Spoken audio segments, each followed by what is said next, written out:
Hi, I'm Max Keiser, and this is the Keiser Report. I'm Max Keiser. This is Stacy Herbert. Hey, what about them golden nutcrackers? Tell the people, tell the people! Well, Max, that's your version of this headline from the Financial Times. First, you got to look at the pictures of the golden nutcrackers. And why are these needed? Headline reads, Zoellick seeks gold standard debate. World Bank chief airs disquiet with the system.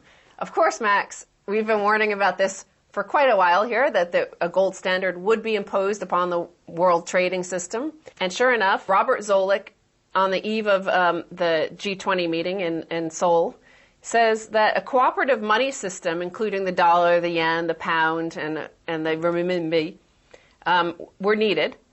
And that, quote, consider employing gold as an international reference point of market expectations about inflation, deflation, and future currency values. Although textbooks may view gold as the old money, markets are using gold as an alternative monetary asset today. No, that's what I told Medvedev when I was over in Moscow a few months ago.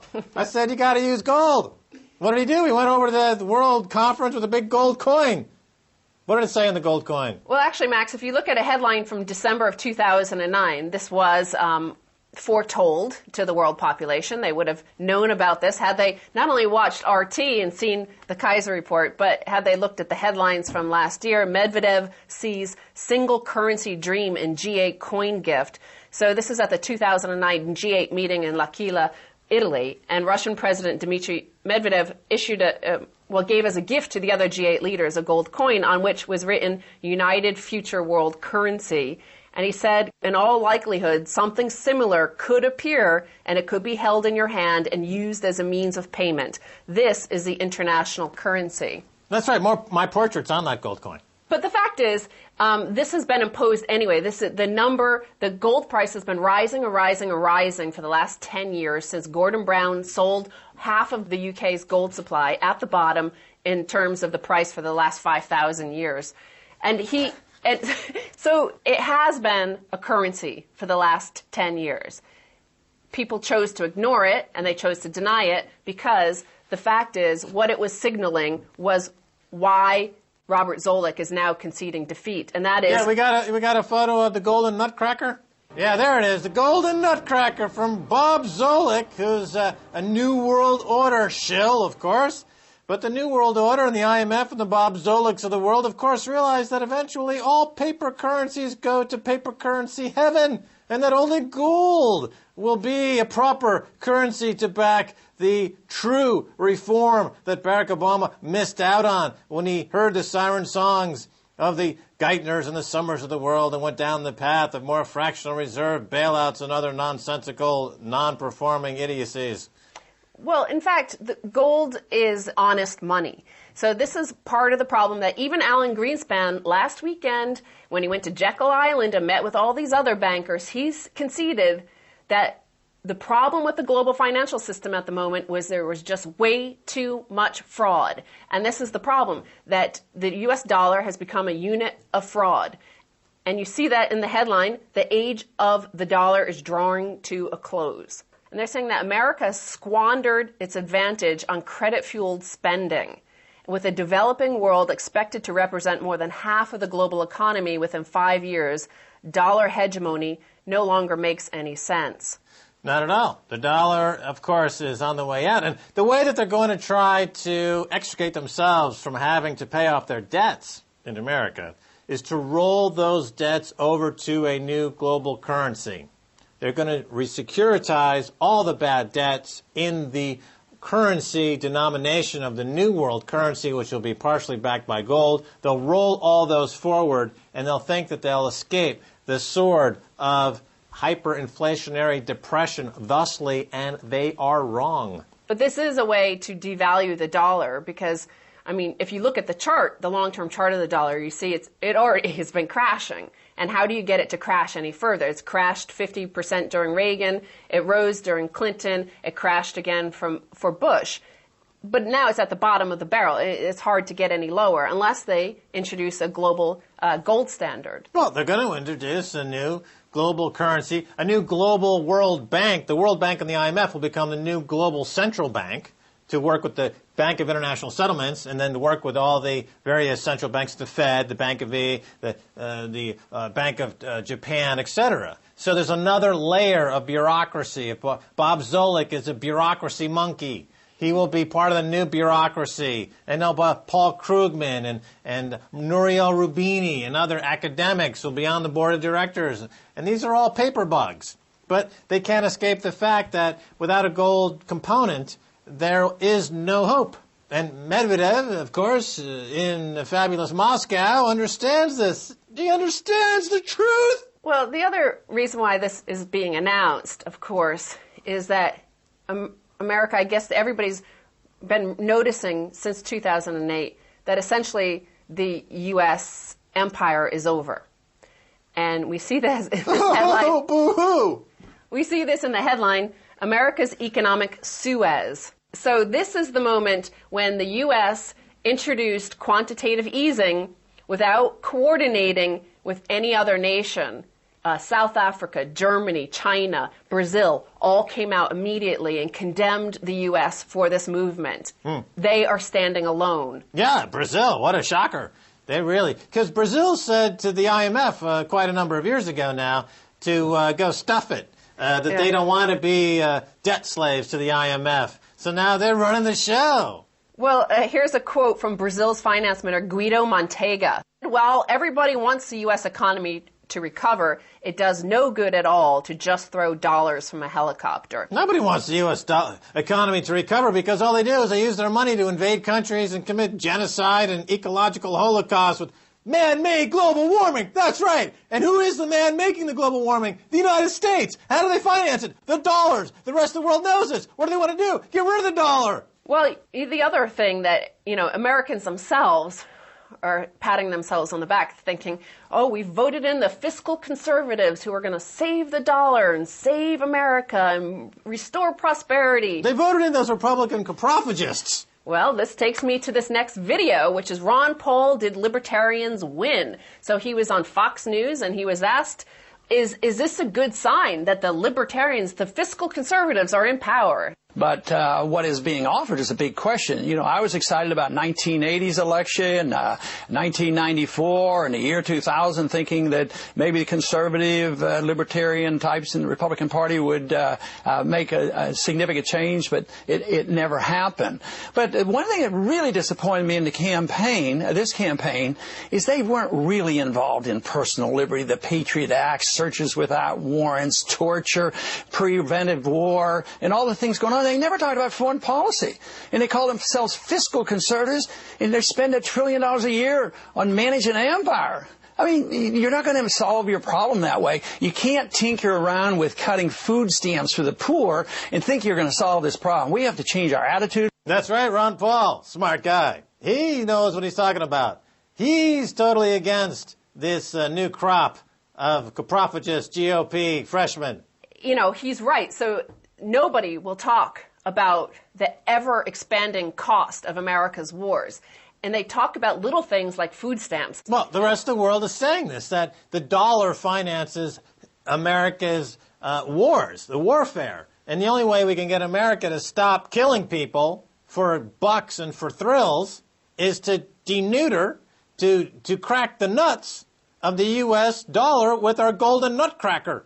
Well, speaking of neuter, here's the headline, Neuter Iran. Senator makes the case for U.S. strikes. Which senator? So this is Senator Lindsey Graham from South Carolina. Lindsey Graham crackers. More like it. The guy is completely a cracker that's gone crackers. Lindsey Graham. Please continue. So here we've established, as Ron Paul says, that America spends trillions of dollars, trillions, not little billions and millions on their own population, but trillions bombing and destroying other people. He spoke to these people and he said that we need to attack the Islamic Republic of Iran. Not to just neutralize their nuclear program, but to sink their navy, destroy their air force, and deliver a decisive blow to the Revolutionary Guard. In other words, neuter that regime. which, by the way, Iran just announced that they converted 15% of their reserves into gold. So they've bought tons and tons of gold in the last year. I mean, is Israel behind this crazy move by Lindsey Graham? I mean, well, what does Jackie Mason say? He is very close to the AIPAC lobby. I mean, they're pushing their luck over there at AIPAC. I mean, you know, they've been, for decades now, they've been using the U.S. military to solve their local skirmishes. But they've gone a bridge too far here now. I mean, Israel, you know, it's a fiat country. It wasn't even there before 1948. There was just nothing. Now they've been pushing their luck. I think that there's only so much that they can do before the rest of the world says to the shekel what they say to the dollar. Adios, muchachos. So then Lindsey Graham then goes on to say he also warned of a forthcoming, quote, period of confrontation with China over, quote, its cheating currency manipulation. So this is what Lindsey Graham, a very powerful senator in the GOP, which has just been nominated, and they're celebrating that this guy is going to rescue the dollar. He's going to, hallelujah, rescue America. He's crackers. Lindsey Graham crackers. He's one of those wide stance guys, I think, we'll be reading about in the not-too-distant future. Well, okay, so here's America has decided to blow their wad on invading Iran and possibly China. Now, here's the headline: the folly of the American business model of oligarchs and monarchs who run big energy, big military-industrial complex. Headline reads, killing each Taliban soldier costs $50 million. Killing each NATO soldier costs $50,000. But they make it up on volume.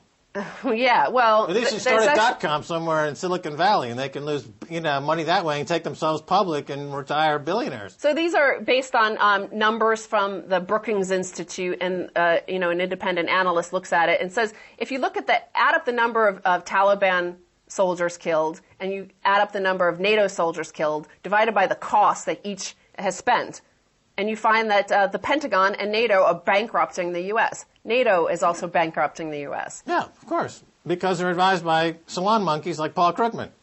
No, that makes no sense. Their model, of course, is unsustainable, and the U.S. dollar, of course, is going the way of the dodo, and the new gold-backed world currency is coming on board. Even Alex Jones knows this. All right, Stacy Herbert, thanks so much for being on the Keiser Report. Thank you, Max. Don't go away. Much more coming your way, so stay tuned.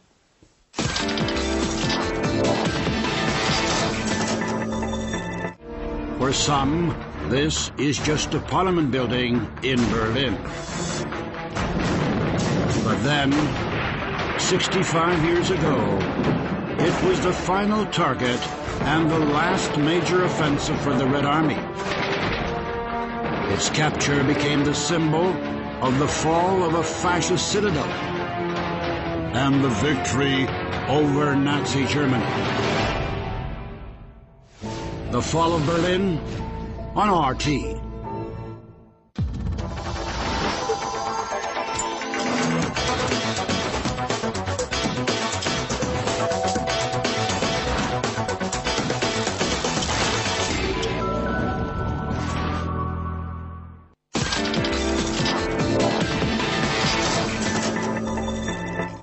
Welcome back to the Keiser Report. Time now to go to New York and talk with commodities expert Kevin Kerr, who is author of a new Dragon's Metal Report, China's Resource Monopoly and the World's Growing Resource Addiction. Kevin Kerr, welcome to the Keiser Report. Good to be here. Thank you. All right, Kevin Kerr, rare earth metals have been all over the news lately thanks to China's brief ban on exports. Tell us, what are rare earth metals? Well, they're basically the 17 elements you were told in high school didn't matter. They're the ones at the bottom of the periodic table. But, more importantly, they're in things we use every day and we don't even realize it. A lot of the electronics that we buy in the new hybrid and green technologies, the big windmills that you see when you're driving out in the countryside or in the deserts in California, a lot of these things. And it's used in defense items that we rely on. So these, rare earth metals have been around for a long time, and they're used in a lot of the things we're seeing used more and more every day. Okay, so on the periodic table that I studied in high school, that stuff at the bottom of it that had all kinds of really high numbers that nobody figured would have any worth is now suddenly, as you call it, the new oil. Explain more. It's absolutely becoming one of the most important commodities, clearly because of it's being brought to attention because of what's been going on between China and Japan. You know, Japan has been so dependent on China for, well, forever, basically, for these rare earth metals, for so much of what they produce. And this row between China and Japan over, I think, some of these islands that they have in dispute caused China to threaten to ban exports and other posturing. China is responsible for 97% of the available world supply of these rare earths. So Japan is really, really spooked by this, and the U.S. should be too.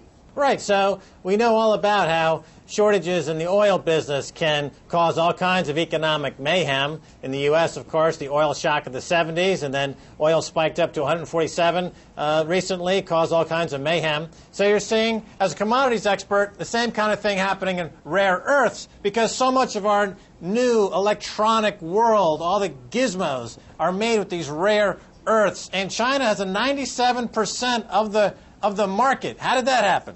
Well, you know what? It's twofold here. It is exactly like energy in many ways, because here we are, we're dependent on these metals for our future green technology, you know, the hybrid cars, like I said, the windmills, et cetera, and other technologies. If we're going to ever get off this oil addiction, which we're definitely dependent on right now, we're going to need those green technologies. So we're going to need these rare earths in the future. Now, we do have supplies here at home. They're just not being developed. It's going to take years before that gets underway. There's many obstacles here and in other parts of the world, environmental, governmental, litigation, and then money. It's a very expensive prospect right now to dig in the ground and look for these things, and it takes a long, long time. China's already up and running. They don't have as many restrictions. We know that in many industries they don't. So they're able to produce these metals that other areas of the world either have not or cannot at this time. So that's why they have such a lock on exports. And we are going to become more and more dependent on those exports for our own at-home use and in defense as well, which is very critical. Right. So the U.S. has rare earths, but due to environmental concerns, I believe, if I know the story correctly here, they kind of let their mining industry in these rare earths lapse, and they kind of just deferred and let China run with the ball. Now that this become mission critical, to go back and to mine in the U.S. is going to be difficult because of all these environmental laws, of course, that are... Is it as toxic when you're mining these rare earths as, let's say, copper or gold? Yeah, you know what? Absolutely. That is one of the big hurdles here. A lot of these mines were shut down for a couple of reasons. One was the cost, of course, related to any litigation would come up, governmental red tape. You know, similar to offshore drilling. You know, when we start to talk about offshore drilling, run into all this political and environmental ramifications and red tape. That's what has happened with the rare earths. And also it's money. You know, it takes a lot to build the infrastructure and dig these metals out. It's a commitment, and it just hasn't been there in the past. Now you're right. Now, as usual, the government's coming out and saying this is mission critical. We need to do this right away. It just won't turn around that quickly. I'm not confident it will anyway. But that is exactly right, Max. That is exactly what's happened. And here we are, and now it's mission critical, as you said. And China, meanwhile, is up and running, and we're going to be dependent on them for a while for these metals, just like Japan. All right, speaking about exotic metals, here's one, thorium, which is on the periodic table somewhere.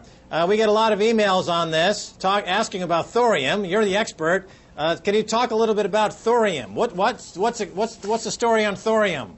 Well, you know, we talk about it extensively in our report, and the thorium remix video, which is online, is very good. It's actually in the report, too. People can watch it. It explains it a lot better than I can. I'm not a chemist, but from how I understand it, you know, the other thing we're looking at here is nuclear power. And when we talk about all the energies and the green technologies, we're also talking about nuclear. Many of these rare earths are used in that process, thorium being one of them. And, you know, the future of energy largely depends on these rare earths, you know, not only for nuclear, but as I said earlier, the green technologies as well. Thorium is really on the radar screen for many in this sector. There's others, molybdenum and others, that, you know, are really focused on. Many of these do have toxic byproducts. That is one of the biggest concerns environmentally when you're mining it. It takes a lot of money to protect the environment and mine for these. But longer term, they're going to be the answer to many of our energy problems. And we have to look at this, and we have to, you know, expound on the resources we have here at home, and that's one of them. Thorium is definitely one of them. All right. Now, I noticed recently that there's been an exchange-traded fund launched based on these rare earths.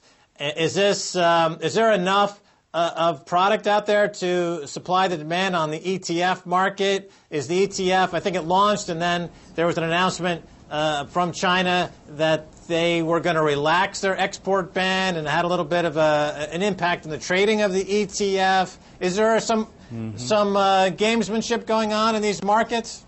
Yeah, there definitely is a political angle on the Chinese-Japanese dispute, and I would really be cautious of that. You know, the new ETF by, I believe, Van Eck that came out is interesting. We have some concerns about it because of some of the elements of it. We don't talk about it in our report because it is so new. It just launched. But again, this is kind of encouraging that these things are starting to come out. I would probably wait for a while, though, before investing in this sector in that ETF or any that might come out anytime soon. There's going to be more opportunities that come down the road, and also with this volatility from China. And again, they're changing their mind every other day. And I think really have to look at this sector as longer term. There are some opportunities out there, some of the equities we recommend that are actually producing right now. We also have more speculative plays and really, really speculative plays. We give the pros and cons for each so people can read about them and make their own decisions. But the ETF I would probably just take a look at right now. I really wouldn't jump into that at this time. All righty, so just to be clear, these rare earths, they're involved in strategic manufacturing capability for defense and electronics, and they apply, I guess, a lot to their magnetic properties and how that relates to... Yeah, I mean, defense is a big end user of these rare earths, you know, and that is critical to national security. I'm a little cautious on the government actually trying to regulate these rare earths here, more price fixing in some way. But, you know, at this point, we don't see that happening. But these are strategic metals. They're the ultra precious metals. China is certainly going to safeguard them. You know, China has been basically called the Saudi Arabia of rare earths. They have such huge deposits, and they're developed. They also have the infrastructure. You know, any of these equities that we're looking at or any of these potential mines that are coming online, we need to see that they also have infrastructure, roads, rail transport, just like we would with any mining stock. And many of them do not. So that is a big con for a lot of these. That'll take years to build. So we really want to focus on the companies that are already producing, that also have infrastructure to get these products to market. There's some news hit the tape a couple of weeks ago that Afghanistan claims it's now the Saudi Arabia of the lithium market. Is that anything to that? Sure. Yeah. I mean, you know, a lot of these rare earths we find in many places in the world. Some are friendly, some are kind of friendly, and then there's places like Afghanistan. Clearly, there's certain hurdles, you know, and certain investment concerns for companies that are going to put money into infrastructure and developing mines in a country like that. Just as we saw oil companies investing in places like Venezuela, only to be nationalized and turned away. There's real concerns in some regions that have these rare earths, lithium being one of them. I haven't read the specific reports on lithium in Afghanistan, but I do know that, you know, any kind of investment in that region will be long and difficult for whoever's there. So, you know, again, we want to focus on the countries that are already producing, that have the infrastructure in place. Otherwise, we're talking about at least 10 to 15 years minimum to really get this up and functioning in some of these locations. Well, certainly the demand from the Democrats in America for lithium probably just quadrupled in the last 24 hours. All right, now we've got about a minute or so left. I want to talk about oil. Now, a year ago or so, when oil got to 147, we saw demand destruction in the U.S. and around the world. And so the price discovery mechanism was kicking in, and people were saying, aha, demand is collapsing around the world. But now with oil on the way up again, it seems as though demand in Asia, China, India, is maintaining a pretty strong pace. And production, however, is falling off. So two-point question here. Peak oil, are you guys support the peak oil story, number one? And number two, is it possible for the Asia to decouple from the U.S. and continue to grow even if the U.S. continues to fall apart? Yeah, great questions. You know, I do believe in peak oil in a way. We believe that oil is not going to run out. It's just going to become more expensive. It's going to be harder to find. It's going to be more costly to explore for it. So these costs are passed on to the consumer. Look, you know, a lot of people say it's a bubble and we're going to go back to what prices were, $40, $50, you know. I remember when they hit $50 for the first time, and that was quite a while ago. However, you know, what we're going to see is the cure for high prices is high prices. If we get back up, you know, to a level like $147 was at the time, where it becomes a little absurd, you know, about $30 of that was just pure speculation, the market will take care of itself and correct. Now, when it corrected too far to the downside and came back, and we've been pretty much in that kind of nominal range since. And I think the market has a way of curing those problems itself. I do believe, though, that we are seeing more and more demand out of Asia. You know, like you have millions of drivers being added on Chinese and Indian roads. You know, demand for better goods, for processed goods. These things are going to continue to grow as China grows, as the rest of the world grows, as their middle class grows. So we're going to have more and more oil demand. The question is, how much is it going to cost to find the rest of the oil that we have in the world? And that could be expensive. So I do believe that those prices will continue to climb. We're going to get a lot of trading activity in the in-between. It's not going to go straight up to $200 or $300. It's going to move back and forth, but it is moving higher. Can China and Asia decouple from the U.S.? Absolutely. I don't think they'll ever leave us altogether, or we won't end that relationship, but you will see them moving, and they're already doing it. They're doing it in the agriculturals by moving into Africa and other areas, in Venezuela. They're doing relationships with them for oil. They're doing deals with Russia. They are working the world for resources, and we are being more and more isolated. We do not have those relationships. We have terrible relations with Venezuela, who's our closest exporter, basically, besides Mexico, who's in serious trouble because one of their biggest fields is experiencing peak oil, the Cantarell field. I mean, it's basically dripping out oil at this point. So we have some real concerns here at home about our relations with the rest of the world and what strategic deals we're making, because we are energy dependent and we're not drilling offshore even now. So we need to make some real tough decisions quickly. Yeah, but Kevin, I mean, thanks to the war in Afghanistan, America's got plenty of opium and lithium. Well, Kevin Kerr, thanks so much for being on the Keiser Report. Thanks, Max. All right, that's going to do it for this edition of the Keiser Report with me, Max Keiser, and Stacy Herbert. And I want to thank my guest, Kevin Kerr. If you want to send me an email, please do so at keiserreport@rttv.ru. Until next time, this is Max Keiser saying bye, y'all.